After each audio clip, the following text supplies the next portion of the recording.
Nosso objetivo é fazer a aprendizagem motora, certo? Especialmente na área dental. Primeiramente, a gente tem que entender o que é um neurônio. Um neurônio ele vai ser a célula do nosso sistema motor. Beleza? Dentro disso, a gente vai ter esse carinha aqui, ó. O nosso neurônio. Ele vai ser a célula e ele é dividido em algumas partes. A primeira parte é o dendrito. Ele vai ser responsável por receptar o impulso nervoso de outros neurônios. Certo? Daí, a gente vai vir para essa partezinha aqui, ó, perto do núcleo dele, que se chama soma. Essa partezinha ela vai ser responsável por, a grosso modo, decodificar o que veio desse impulso nervoso e emitir para a terceira parte, que é o núcleo, que é onde contém todas as informações, o DNA da célula, tudo, e ele vai mandar para a quarta parte, que é a elevação do axônio, certo? Que vai dar continuidade pelo axônio, que é essa partezinha aqui. Tem duas estruturas no axônio que são muito importantes para o envio do impulso nervoso ou para o envio do impulso nervoso. Que vai ser a bainha de mielina, que é essa camadinha de gordura aqui, e o nó ou nódulo de Henver, certo? Qual a importância da bainha de mielina? Como foi dito anteriormente, ela é uma camada de gordura que serve como isolante para o envio do impulso neural. O nó, ele vai ser como se fosse um motorzinho do impulso neural. Então a bainha de mielina ela isola e melhora o envio, e o nó ele vai impulsionar, a grosso modo, o impulso neural. Bom,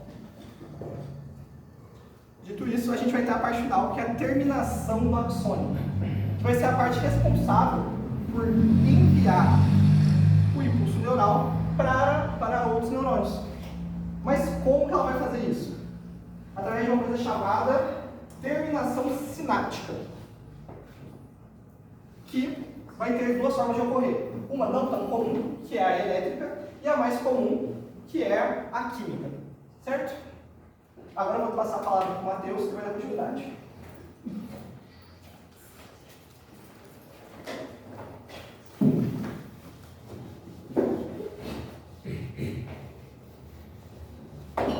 Bom, boa noite, meu nome é Matheus, minhas informações estão aqui no canto superior direito e eu vou falar um pouquinho sobre o sistema nervoso central, sistema nervoso periférico e depois sobre as sinapses, tá? Bom, o nosso sistema nervoso central, ele é composto basicamente pelo nosso cérebro e depois a gente também tem a medula espinhal. Então a gente tem dois componentes, a medula espinhal e o cérebro, no nosso sistema nervoso central. Aqui é basicamente onde toda a magia acontece, tá? Tudo acontece em base desse nosso cérebro e medula espinhal.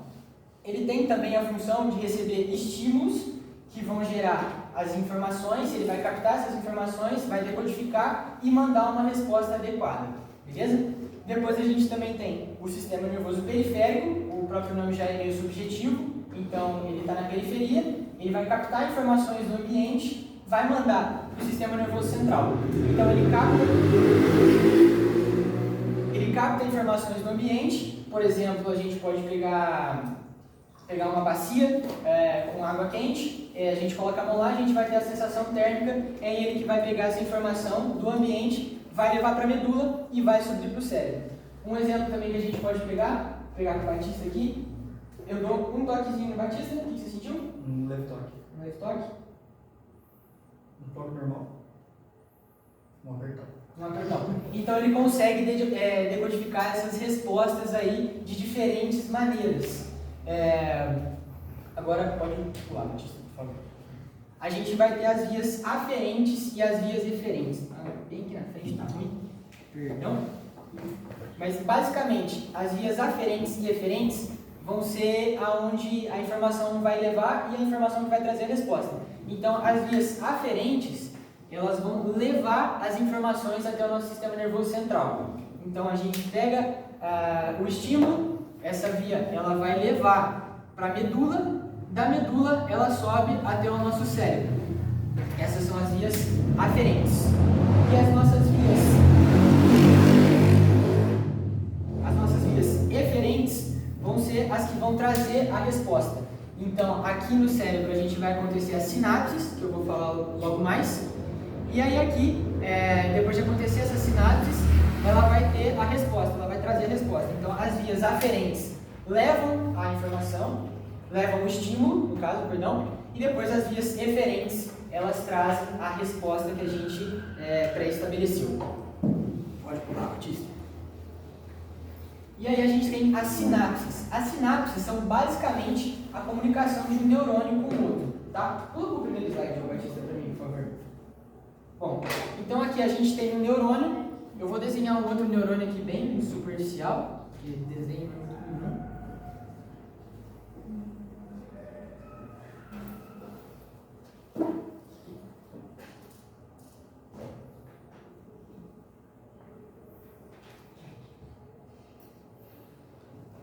Então aqui a gente tem outro neurônio e aqui a gente vai ter a comunicação. Esse quadrado que eu estou fazendo se chama fenda sináptica.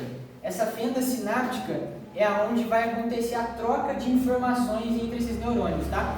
Então aqui, quando chega um estímulo, o neurônio vai liberar os neurotransmissores e esses neurotransmissores vão trocar informações com outros neurônios. Então é basicamente isso a sinapse. Vai ser a troca de informação de um neurônio com outro neurônio. Vamos voltar lá, Batista, por favor.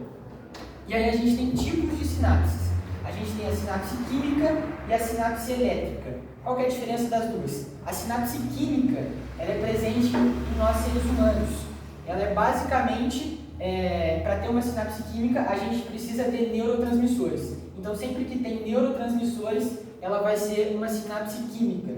E a elétrica, ela é presente normalmente em peixes. Qual que é a diferença? A sinapse química, quando libera os neurotransmissores, a gente tem a resposta de abrir os canais, exemplos de sódio e potássio. Então, quando a gente realiza uma contração muscular, a gente manda essa sinapse para lá e aí ele abre o canal de sódio e potássio, por exemplo, para a gente realizar uma contração muscular. A elétrica já é diferente, ela não existe esses neurotransmissores.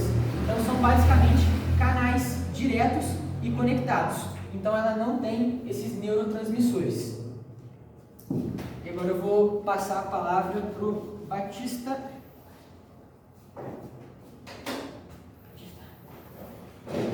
Boa noite. Boa noite, sou o Batista. Agora a gente vai estar dando uma aprofundada a mais no tempo e vai estar entrando no sistema nervoso. E primeiramente eu queria ressaltar que o nosso sistema nervoso ele reage a estímulos físicos. Nada é sobrenatural. Então é tudo pelos quatro receptores, que vai ser o visual, o auditivo, o de leitura e o sinestésico, na verdade. Então, o que seria o visual? A gente enxerga o ambiente e vai processando essa informação baseado no que a gente já tem armazenado na nossa memória. O auditivo seria a gente pegar essas vibrações sonoras, a gente transforma em som e recebe a informação e a gente guarda, correto? O de leitura acontece muito em sala, junto de outros estímulos, até que tem representado. No caso, você lendo um livro, ou vendo uma história, interpretando algum texto, você vai absorvendo aquelas informações, certo? E o que acontece? Mesmo a gente tendo essas quatro maneiras de interpretação, ainda é muito individual, porque cada indivíduo tem uma percepção de mundo e experiências de vida que podem diferenciar isso. Então, a forma com qual eu posso entender uma matéria, o Léo ou o Robert podem entender de outra forma. Entendeu? E o sinestésico, que eu acabei esquecendo de falar, são indivíduos que aprendem melhor na prática, fazendo aquele estímulo. Então, eu posso estar ensinando vocês a bater de X jeito numa bola no futebol. Eu mostro aqui, posso passar tutoriais que o Pedro não vai compreender. Só que de eu jogar ele na quadra, deixar ele fazendo e ele vendo, tendo aquele estímulo, ele pode começar a entender com 10 chutes e já aprender mais rápido do que o resto da sala. Então, no resumo, o nosso sistema nervoso, ele é incrível e ele é capaz de captar, processar e guardar as informações de uma maneira muito rápida Isso de várias formas de interpretação. Agora, para estar aprofundando mais um pouco, eu vou estar deixando com o meu colega e logo mais eu volto. Quem é o seu colega? Júlio. Boa noite, minhas informações estão ali no canto, caso tenha alguma dúvida no canto superior direito. Eu vou falar um pouco sobre a receptação de informações da forma visual pela interpretação. Bom, as informações chegam no nosso órgão receptor, que são os olhos, e onde elas vão utilizando o centro de projeção para entender o que está acontecendo e interpretar as coisas. Na nossa memória, a gente já puxa o que a gente já viu para saber se a gente já conhece ou não aquilo lá, ou de acordo com isso a gente já saber ou descobrir o que é. Ele volta para o centro de comparação, que está na memória também, onde ele já tenta decodificar de novo onde é e vai para o centro de tomada de decisão. Ele volta para o centro de comparação para entender de novo o que é aquilo, e nessa parte onde a memória já vai voltar de novo para o centro de decisão e o sistema efetor para tomar a decisão do que ele entendeu. Então, por exemplo, uma pessoa que, digamos que a porta está aberta e tem uma bicicleta atrás da porta, só que eu só vejo a roda de trás dela. Então eu vou ver só o garfo, a roda, só que eu não vou saber se é um monociclo, ou se ela está inteira, ou se ela está sem algum guidão, ou alguma coisa da parte da frente. Então eu vou comparar com o que eu já vi, que seria uma bicicleta inteira, e vou olhar se ela tem alguma característica específica ou não dentro disso para saber o que é. Então eu vou fechar a porta para tomar a decisão e saber se ela realmente está inteira ou se ela realmente é uma bicicleta. Mas, por alguns casos, por exemplo, o desconhecimento de certas coisas, por exemplo, uma criança que cresceu até os 6 anos e só viu bicicleta na vida, nunca viu, por exemplo, uma moto. A primeira vez que ela vê uma moto, ela vai comparar as duas coisas, por exemplo, duas rodas, um guidão, os freios, ela vai interpretar como se fosse uma bicicleta, porque ela não vai saber o que é aquilo. E eu vou chamar o Batista de volta para continuar dando continuidade do nosso trabalho. Então, voltando, eu vou estar linkando o que o Júlio falou agora com essa imagem explicando o estímulo de interpretação do nosso cérebro. Como que ele funciona? Ele constantemente está buscando informações na nossa memória para fazer assimilações. Então, como que a gente pode exemplificar isso? Aqui está meio borrado por conta da luz, mas vai dar para entender. Se eu mostrasse para vocês só essa imagem primeiro, então o que vocês estão vendo? Uma floresta, um tronco, uma pata grande, gatas e uma colmeia, vocês vão associar mel, tudo, vocês vão pensar logo que é um urso. Que você está fazendo essa assimilação de informação na cabeça. Vocês estão tendo alguns fragmentos apenas e o cérebro já consegue correlacionar com alguma coisa. Certo? Isso assim, não sei se já aconteceu também com alguém, pode estar na rua andando de noite, você vê de longe um saco de lixo, você acha que é um cachorro. Até você chegar perto e ver o que é, teu cérebro ficou imaginando várias coisas que podia ter sido. Então, o nosso cérebro também trabalha dessa forma, assim como o Júlio deu a introdução. Então, a gente sempre vai estar pegando referências de experiências e memórias para estar podendo assimilar e estar processando a informação e guardando no nosso acervo. Agora, eu vou estar chamando Pedro para dar continuidade. Boa noite, turma. Vou dar continuidade no trabalho agora, falando sobre o indicador de erro e acerto. Como indivíduo, ele vai entrar no momento de aprendizagem de algum movimento novo, de algum determinado esporte que ele não praticava antes. Ele vai passar por algumas fases, que vai ser compreender o movimento, repetir, pegar aquela informação, jogar para o cérebro, tomar a decisão e executar aquele movimento. E logo após ele passar por todas essas fases e praticar esse movimento, ter a execução, o próprio cérebro dele vai gerar o auto-feedback, que pode ser ou positivo ou negativo. Então, por exemplo, o indivíduo que ele vai começar a praticar uma luta, mas ele não tem noção dos movimentos da luta, por exemplo, um soco, um chute, quando ele for executado pela primeira vez, provavelmente o movimento não vai sair da forma correta, certo? E isso irá gerar um feedback negativo. Aí o cérebro irá buscar a correção desse movimento até ele conseguir fazer da forma correta. Quando ele atingir a execução correta, o cérebro ele vai gerar um feedback positivo, vai buscar o reforço desse movimento até que ele saia de uma maneira automática, assim, de uma maneira mais natural. Eu agora vou chamar meu amigo Otávio para dar continuidade. Passa aí. Gente, eu vou falar com vocês agora, continuando, sobre teoria do traço, teoria do funil e o programa motor generalizado. E daí é um teminha chato para explicar também, porque tem que pensar bem como vai formar a explicação, mas vamos tentar da melhor forma. O que seria a teoria do traço? Qual que é a função? Vamos entender o que seria essa teoria, né? Dentro do nosso cérebro a gente vai ter vias neurais, certo? O que seriam as vias neurais? Elas seriam como se fossem os feixes dos neurônios, então os feixes dos neurônios vão formar caminhos que vão ser essas vias neurais, né, que a gente chama. Como que vai acontecer?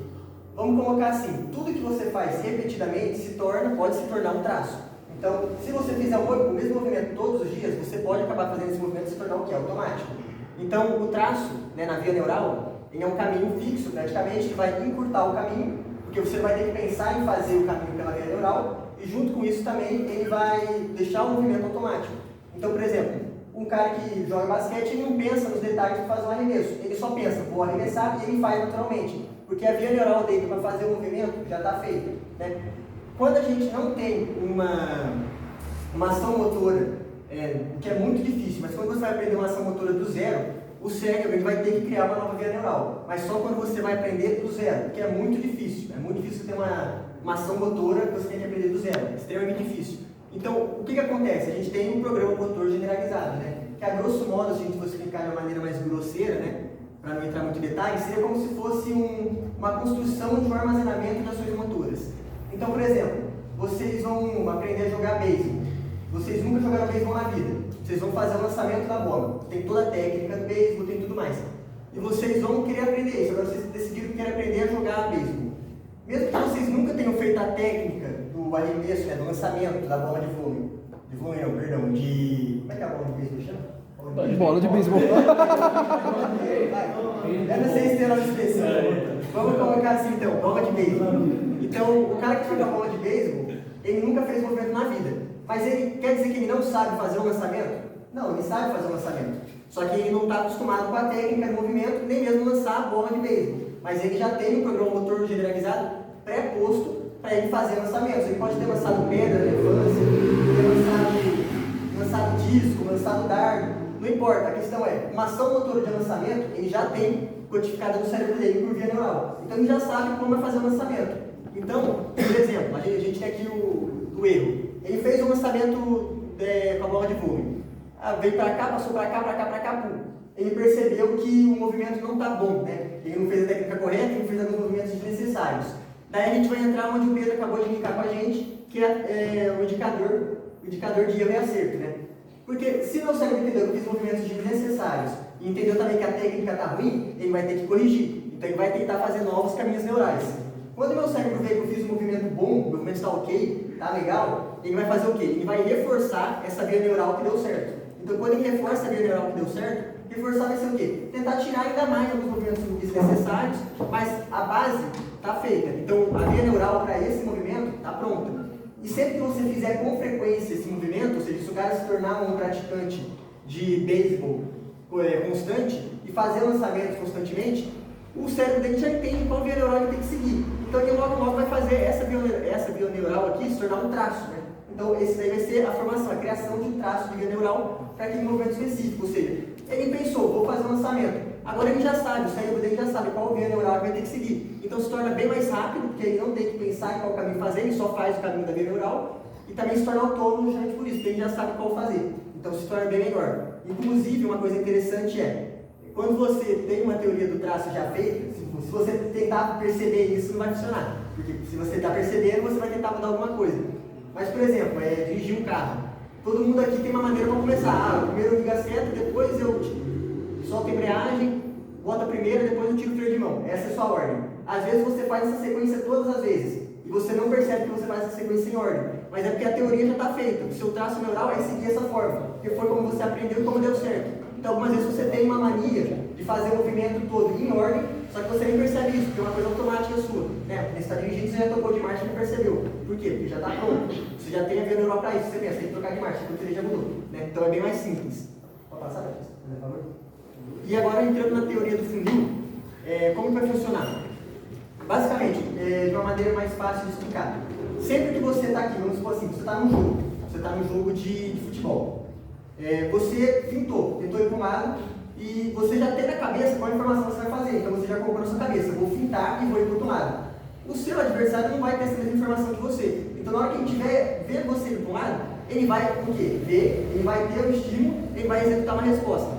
Quando o sistema efetor dele executar essa resposta e você mudar de direção, a resposta dele vai estar sendo feita ainda, ele vai estar executando o movimento. Então não tem como ele simplesmente parar para receber a próxima informação que está chegando, que é de parar o movimento e voltar a seguir. Então, você tem um delay de uns 20 milissegundos, que é o tempo que ele tem para conseguir parar de executar essa informação, receber outra informação para te acompanhar de volta e conseguir voltar para o jogo com você. Né? Basicamente, a teoria do funil se trata disso. Tudo isso é importante para a aprendizagem motora, porque você tem que saber tanto como fazer o traço, como que vai funcionar a teoria do traço, a teoria do funil, para você ensinar essa pessoa sobre as ações motoras. Né? Agora eu vou dar continuidade aqui, né? Não, no caso, o Theo vai dar continuidade. Chega aí, Theo vai dar continuidade agora. Bom, boa noite, gente. Eu vou dar continuidade falando agora das fases da aprendizagem, basicamente o movimento, né? E a gente tem basicamente 3 fases. A primeira é a fase cognitiva, a segunda é a motora e a terceira é a autônoma. Basicamente, cada uma dessas fases vai ter 2 dessas imagens aqui. Só a última que vai ter 3, mas aí o Luiz vai se aprofundar mais nessas partes. Eu vou falar mais sobre agora. E metade da parte motora.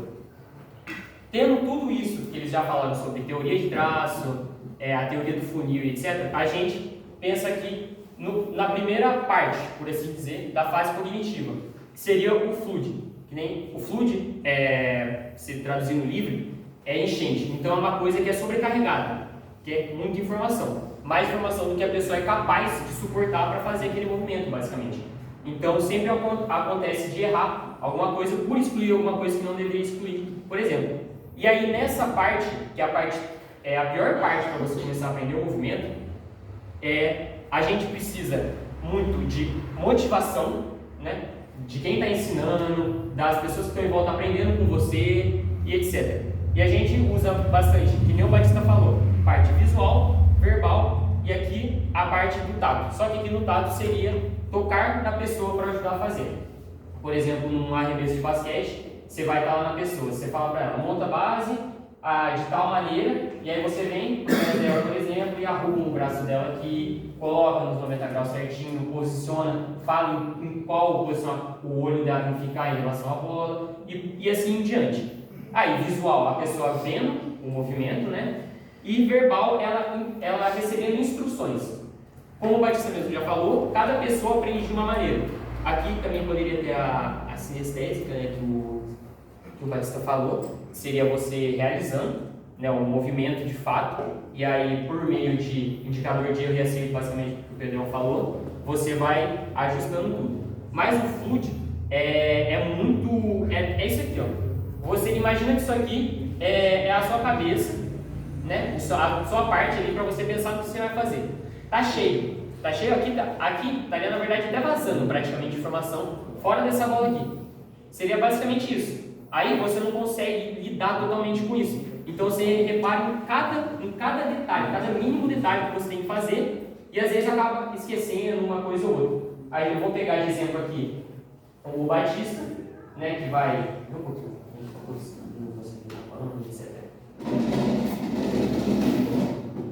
Vamos usar o Batista aqui de exemplo do seguinte, ele está aprendendo a tocar violão.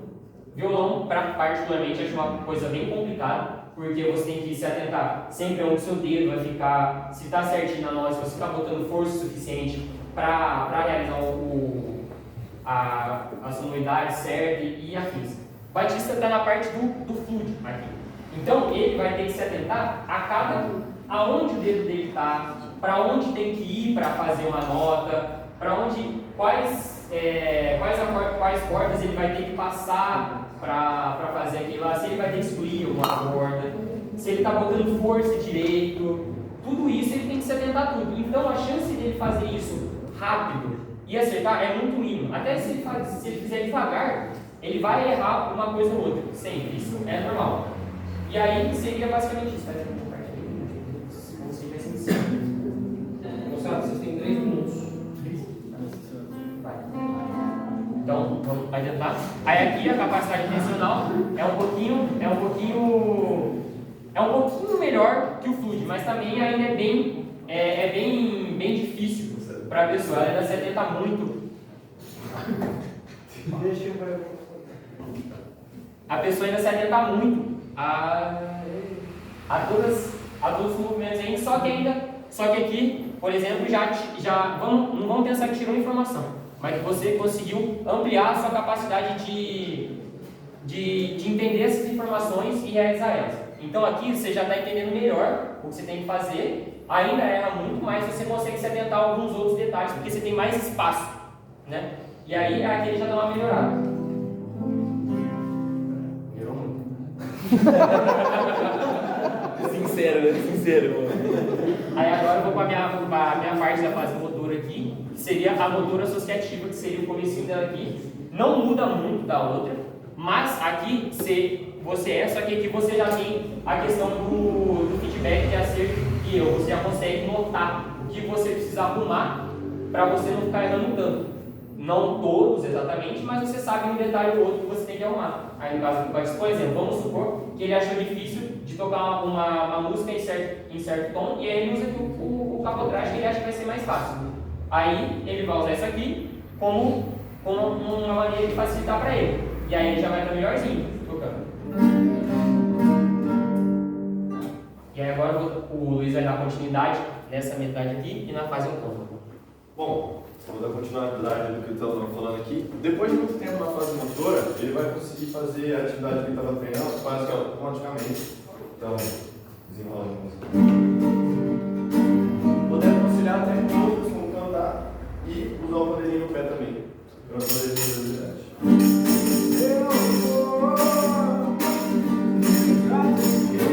Esse é o limiar de excelência que a gente consegue chegar sendo consideradamente pessoas comuns.